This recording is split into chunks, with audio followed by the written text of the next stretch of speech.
Good morning, and welcome to the First Unitarian Church in Providence, where we love beyond belief.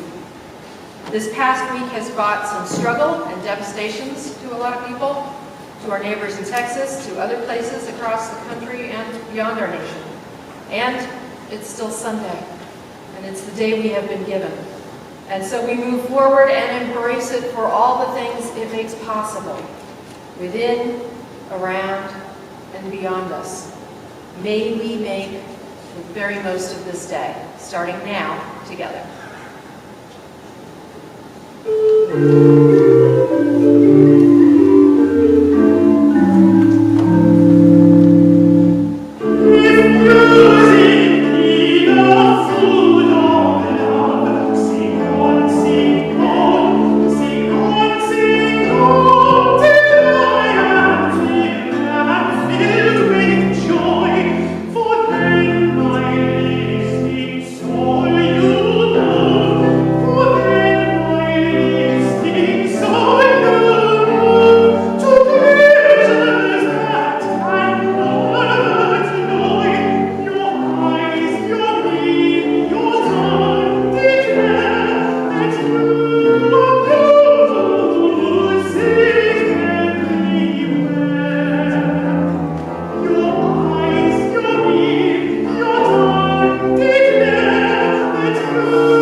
Whose work was so much about the possibilities and yearnings of the soul, wrote, "For one human being to love another, that is perhaps the most difficult of all our tasks, the ultimate, the last test and proof, the work for which all other work is but preparation." This morning, we are exploring the gifts and lessons, some welcome, some not, from some early experiences of love, especially romantic love in our lives. Our sources are our own lives. Thank you so much for all of you who took the time to share what you learned and how you learned it, and how you have been changed by love's lessons. Your reflections were honest, deep, thoughtful, and humbling for me to receive.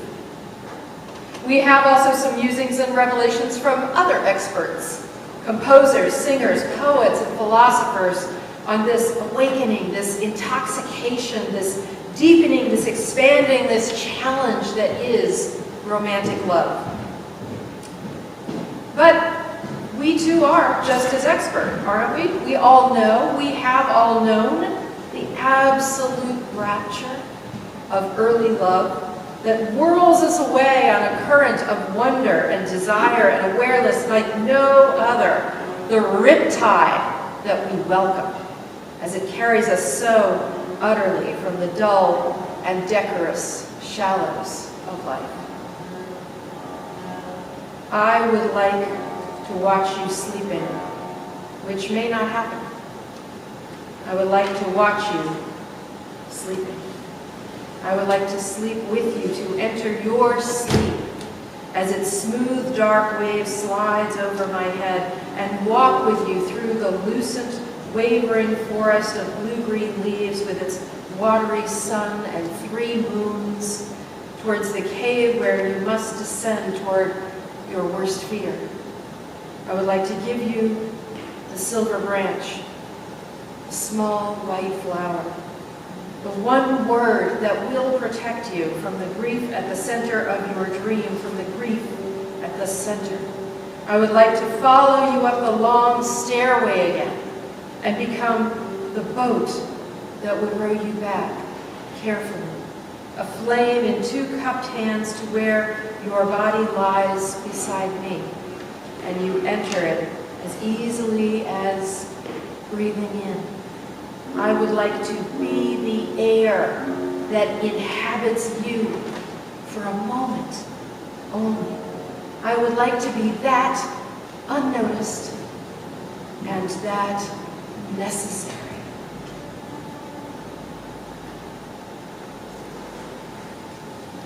Good morning. Bonjour, good morning, buongiorno, buenos dias, buona part. My name is Odia Matiola. And I'm Peter Phipps. I would like to light a chalice with you this morning. This light burns also in our hearts, and it lights our path towards harmony and justice and hope for all.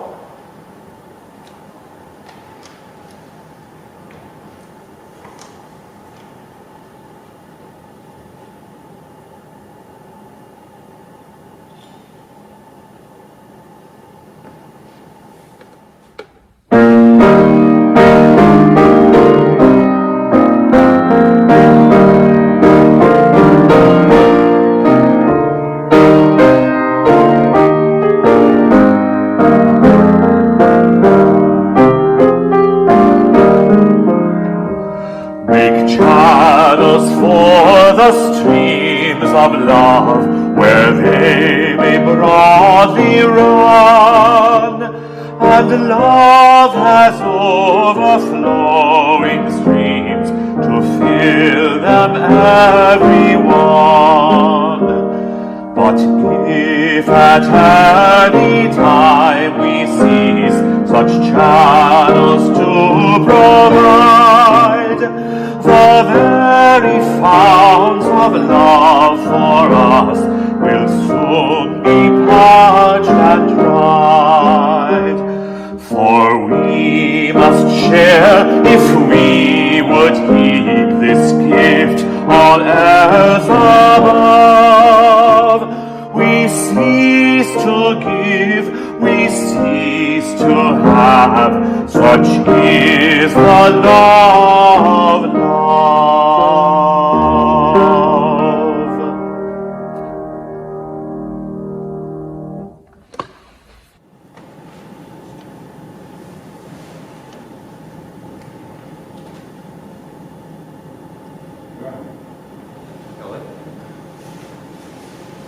Where We Belong, a duet by Maya Angelou. In every town and village, in every city square, in crowded places, I searched for faces, hoping to find someone to care. I read mysterious meanings in the distant stars. Then I went to schoolrooms and poolrooms and half-lighted cocktail bars, braving dangers, going with strangers. I don't even remember their names. I was quick and breezy and always easy, playing romantic games. I wined and dined 1,000 exotic Joes and Janes in dusty halls, at debutante balls, on lonely country lanes. I fell in love forever, twice every year or so. I wooed them sweetly, was theirs completely, but they always let me go, saying, bye now, no need to try now, you don't have the proper charms. Too sentimental and much too gentle, I don't tremble in your arms. Then you rose into my life like a promised sunrise, brightening my days with the light in your eyes. I've never been so strong. Now I'm where I belong.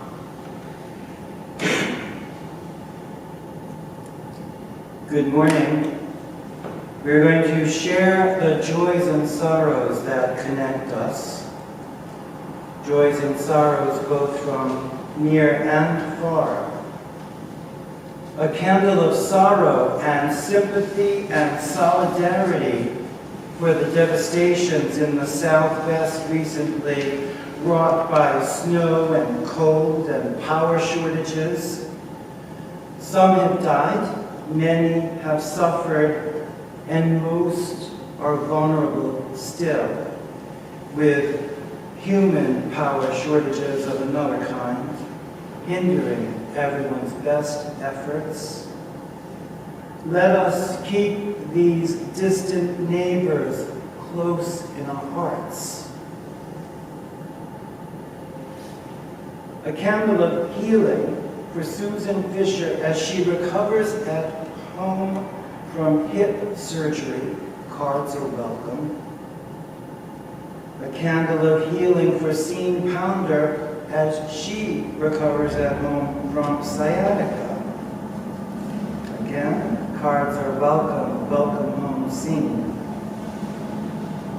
A candle of healing for Mary Kohler, who's seeing an oncologist now for terrible pain in her shoulder. Prayers, please. A candle of celebration for Noreen Duncan and Lisa Rose, both celebrating birthdays this week. Happy birthday, ladies. And a candle of great joy. Beth Anterney, who you know is at home with hospice, celebrates her birthday today. Mary Frappier said, "I'm so grateful that this unique being named Elizabeth Joan Anterney was launched into this human family and into my world on this day. Her generous spirit was much needed and forever will be recognized, and so it will. God bless you, Beth." Friends, let us rest in the gladness that we have each other here and at home, that we have this beloved community to share our joys and our sorrows. It makes all the difference.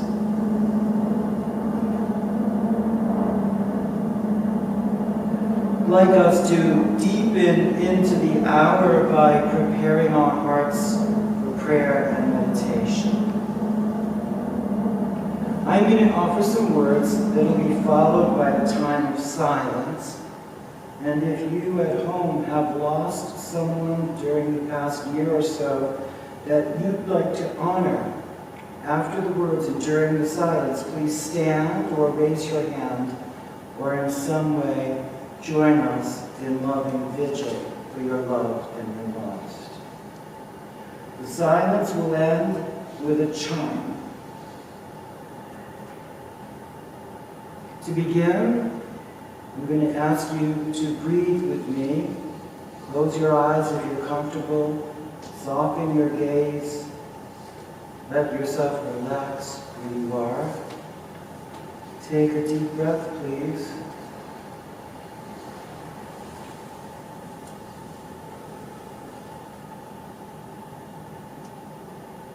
And one more.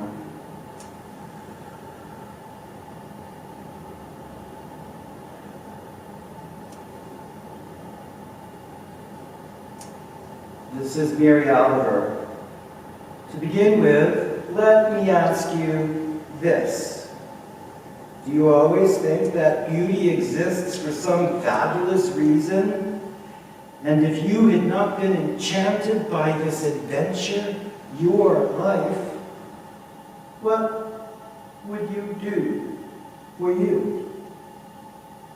What I loved in the beginning, I think, was mostly myself. Never mind that I had to, since somebody had to. That was many years ago.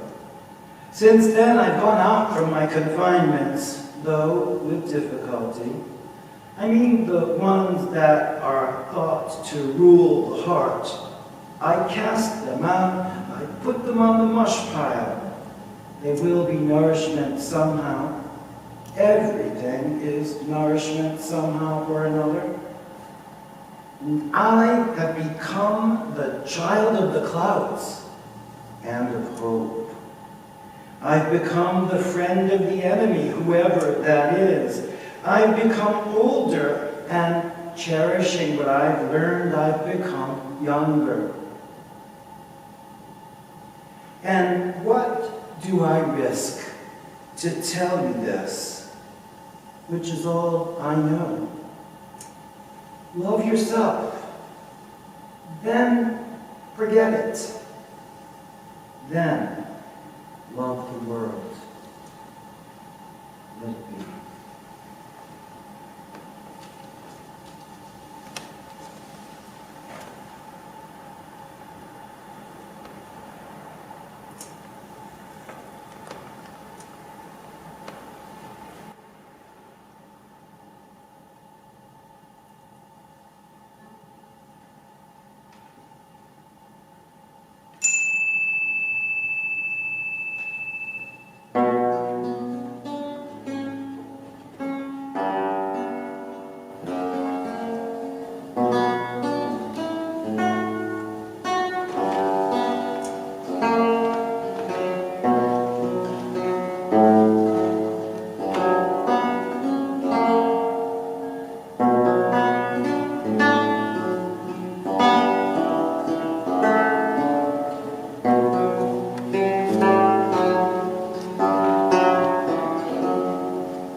Love is a many-splendored thing. So true. It is a many-splendored thing.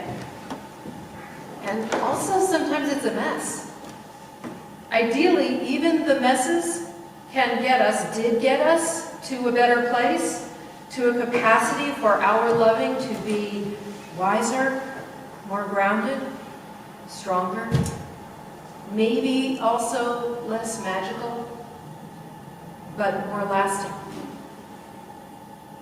But it's not a clear or clean unfolding, no matter how powerful, no matter whether the love that teaches us lasts or ends. So it requires our reflection to learn from our own loves and each other's.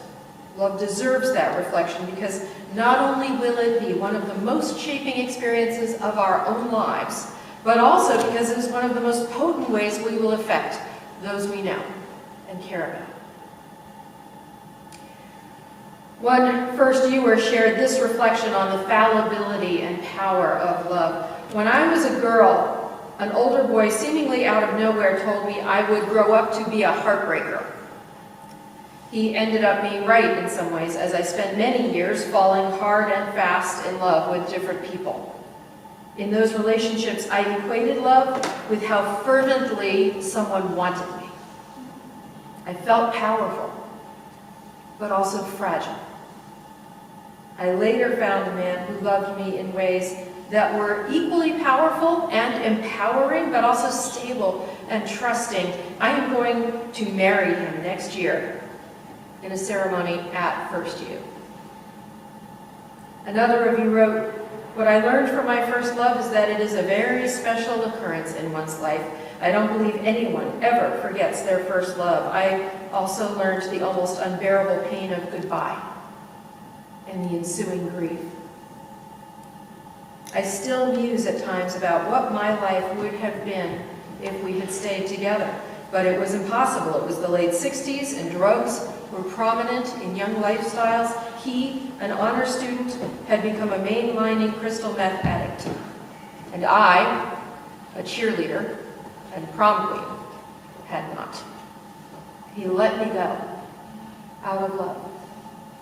I guess I also learned how devastating substance abuse can be for a person and their loved ones. It doesn't matter how young or how long ago. The love we give, the love we take, the love that is generous, the love that is grasping, it all shapes us, nurtures us, heals us, hurts us. And whether we're conscious of it or not, those impacts stay with us, as do our memories of the intensity, the miracle, the sudden awakening that makes early love so remarkable. How much we may resonate to the exclamation of American novelist Lorna Landvik, who wrote, "Gadzooks! What a big chunk of God is to be found by looking in the face of someone you love." But also, how much may we identify with the delicious sarcasm that was so much a part of the 20th century writer Dorothy Parker's wisecracking, heartbroken take on love? In youth, it was a way I had to do my best to please and change with every passing lad to suit his theories. But now I know the things I know and do the things I do. And if you do not like me so, to hell, my love, with you. Oh, Dorothy, like you, it took me a long time to get to the point where I finally stopped trying too hard, reaching too far as I strove to bridge the gaps between myself and the boys, later the men that I loved. It took me a long time to learn to hold out for some of what I needed or deserved, to draw my own lines around what was necessary for myself, my spirit, my rejoicing, my yearnings, to be strong for myself as well as my partner. And again, as Dorothy Parker wrote, "And if my heart be scarred and burned, the safer I, for all I learned." Whereupon my work became to let that scar tissue of my heart stay strong and tough, because that's what scar tissue always is, right? But not so tough, so insulating, so safeguarding that my heart would become unable to beat for, or eventually with, another. Some of you have had a similar struggle. As one of you wrote to me, "In general, my experiences with love taught me that I do not do well in adversity. Some experiences I had in relationships brought out my worst characteristics. Because of this, I am extremely cautious now. I find my lack of courage, strong desire for comfort and peace, and dedication to just taking good care of myself have all left me spiritually limited. I also learned from my relationships how difficult it is to actually influence either the people I love or experiences and circumstances surrounding my beloved and me. The point you made," she's writing to me now, "in your sermon of February 7th, that love alone is not the bridge, resonated with me." Writer Maria Rilke again, "Love is a high inducement for individuals to ripen, to strive to mature in the inner self, to manifest maturity in the outer world, to become that manifestation for the sake of another. This is a great, demanding task. It calls one to expand one's horizon greatly." Another member of this church wrote, "The wrong relationship. When I was afraid to turn my head, that was not love. I was married previously, and it quickly devolved into a controlling and emotionally abusive situation. At the time, I didn't understand what was going on because of the continued apologies and the wooing statements of intent to change. However, the cycles became more and more frequent and the control more intense. The moment I really understood what was going on was when I was afraid to turn my head and look out of the car window for fear of being accused of fantasizing about the person in the car next to us. I knew he would never believe what I said, so I told myself not to turn my head. Since he couldn't get into my head, he would not believe my words. But I finally also heard the absurdity of my inner voice, supported by friends who started pointing out problems to me. Moments later, I took off my wedding ring and started the ugly process of leaving. It is because of that leaving almost 2 decades ago that I landed in Rhode Island, finalized my divorce, started my life over. While she continues, while not an attractive love lesson, it was a profound lesson for me to identify what love is not, despite his apologies or my guilt at failing to succeed in the relationship I had chosen. I am thankful I found my way to now, and I'm deeply appreciative of the insight I learned and the decisions I was able to make to love and uplift myself, just as Mary Oliver said earlier in our meditation. When I lean into a moment of silence, I question my definition of love and choose to broaden the scope. Yes, there is that wonderful first love of 8 years which shaped so much of my young adult self, yet I can also reflect on the enduring love for my parents and brother, or the decades of love for my childhood friends, and I could notice also the change in my herd community, those people I love to spend time with and inform so much of who I am, from college friends to my now spouse and children. Love lessons. I have shown myself that I have been blessed with some very positive and cherished relationships in my life, and that one critical time, midlife, when I found myself in true danger, it was the love from all those other people that helped me see the danger and make decisions to find healthier ground. She concludes, enduring love, when I shared my imperfections and fears and was given a hug in response. I felt safe. I felt loved.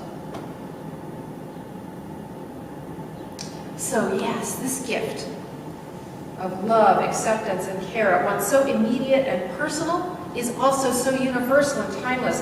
The 19th century British writer Diana Marie Bullock set it down in her novel, A Life for a Life.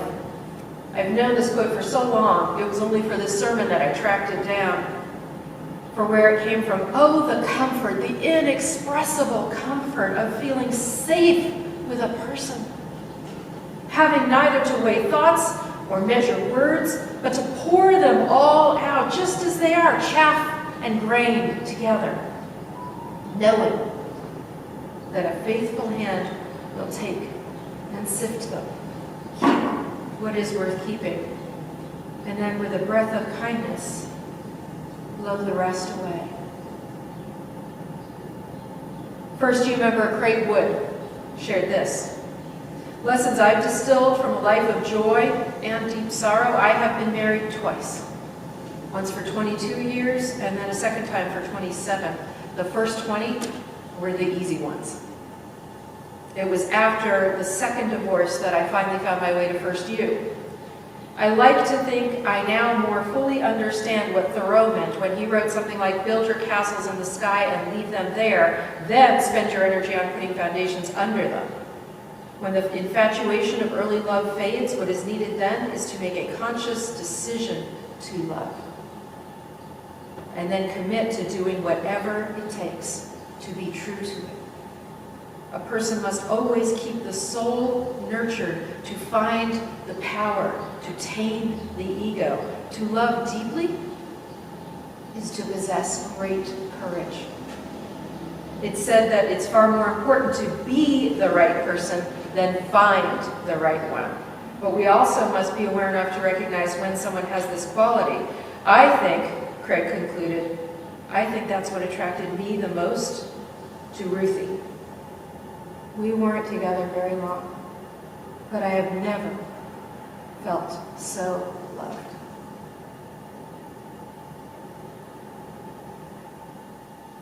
Tis the gift to be simple. Tis the gift to be free. Tis the gift to come down where we ought to be. And when we find ourselves in a place just right, it will be in the valley of love and delight. When true simplicity is gained, to bow and to bend, we shan't be ashamed. To turn will be our delight, till by turning, we come round right. There must be more songs about love than anything else. Songs that lift up its bliss and its ripeness, songs that lift up its heartbreak and persistent loss. One of you here in this church simply sent in the lyrics to this song, "You Don't Know What Love Is." Written around the time of World War II, its wrenching lyrics have made it timeless. You don't know what love is until you've learned the meaning of the blues, until you've loved a love you've had to lose. You do not know what love is. You don't know how lips hurt until you've kissed and had to pay the cost, until you've flipped your heart and you've lost. You don't know what love is. Do you know how lost heart feels at the thought of reminiscing, and how lips that taste of tears lose their taste for kissing? You don't know how hearts burn for the love that cannot live, yet never dies, until you face each dawn with sleepless eyes. You don't know what love is.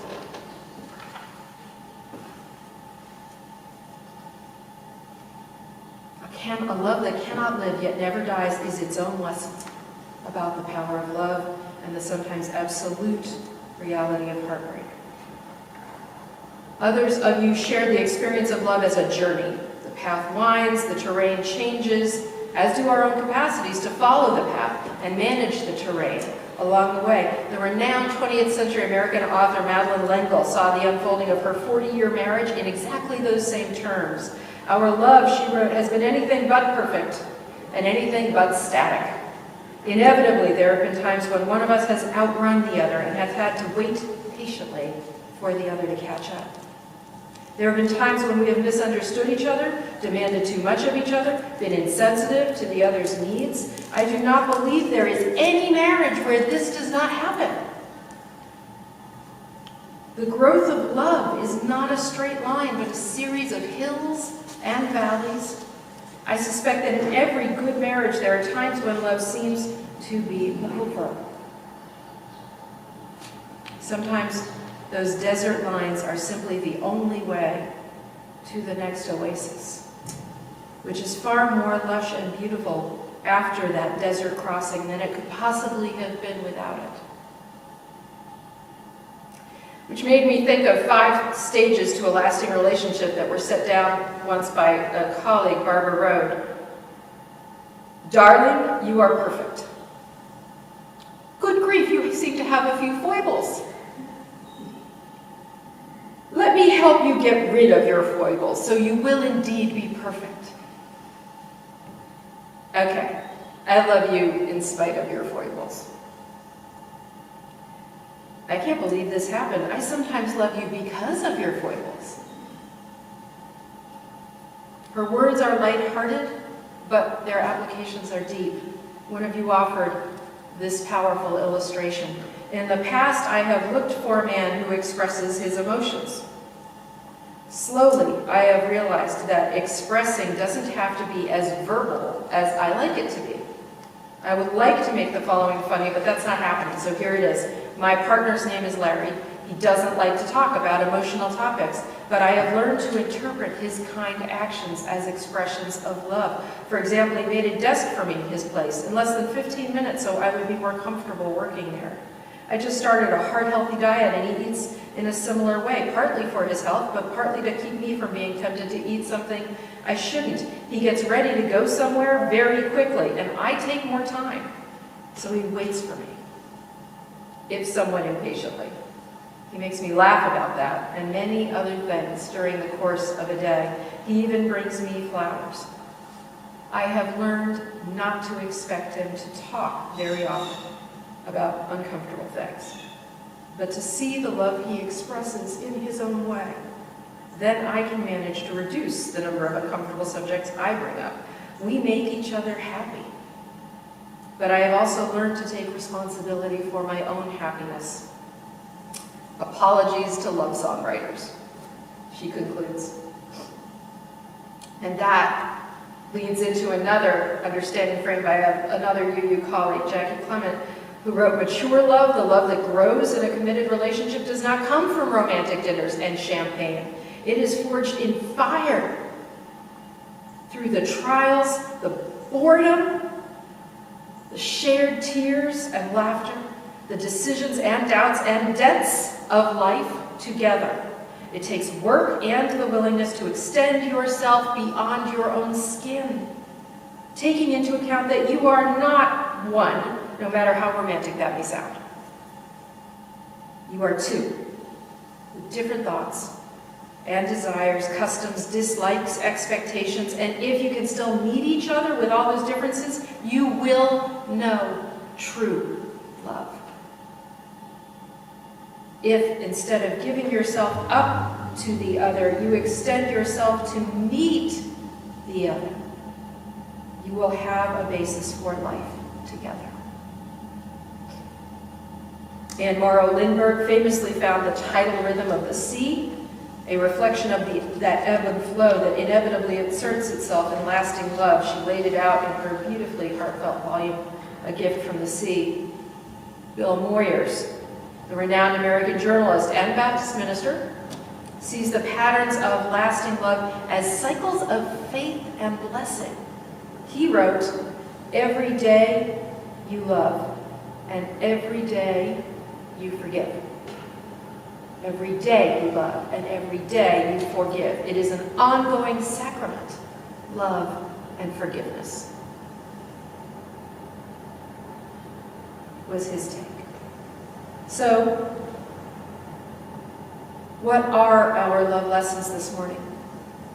Early love has taught us we can never reach far enough if our beloved isn't reaching back.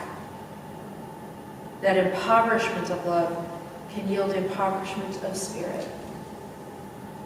That love can be both powerful and secure. That love alone cannot triumph over everything. And still, even then, it can be generous. That love is never, never threats and fear.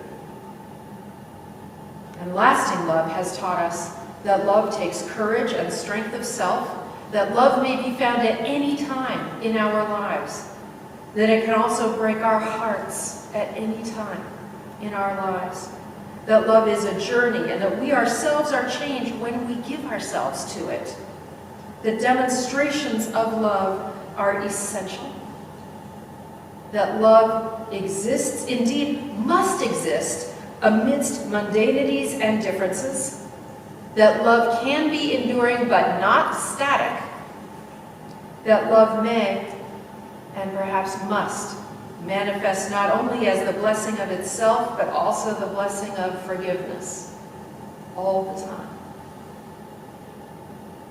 The great Stoic philosopher from ancient Rhodes, Hecaton, offered his own fragment to the eternal conversation that we have joined this morning.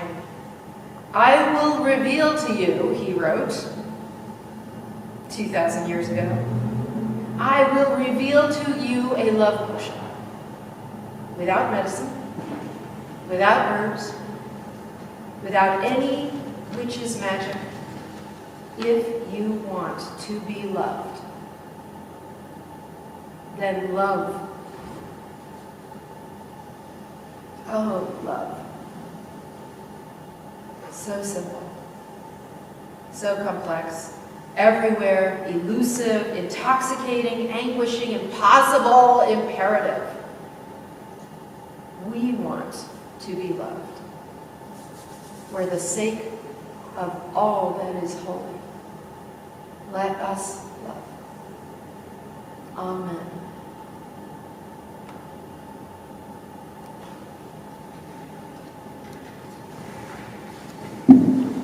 We have our offering now for the life and the work of this beloved community.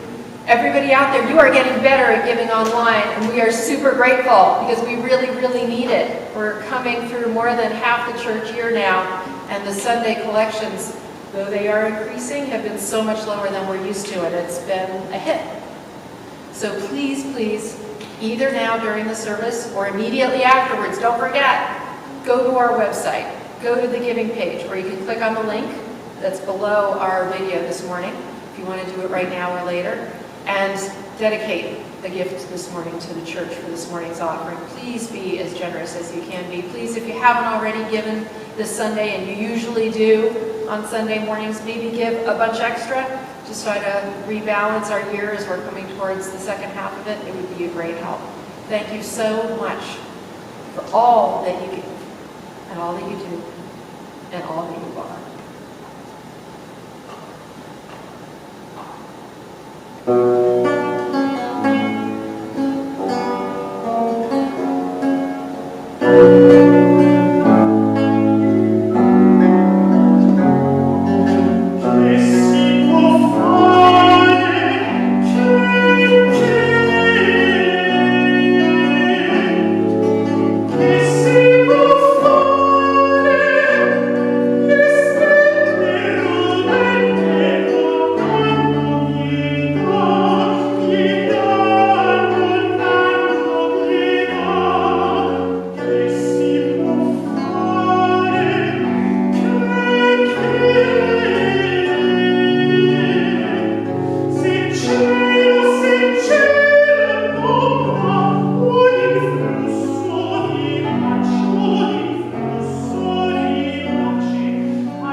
May the lessons of our loving be the essence of our living and the sources of our healing within us, between us, among us, and beyond us.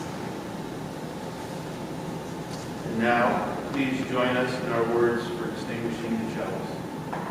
Carry the flame of peace and love and hope Until till the unity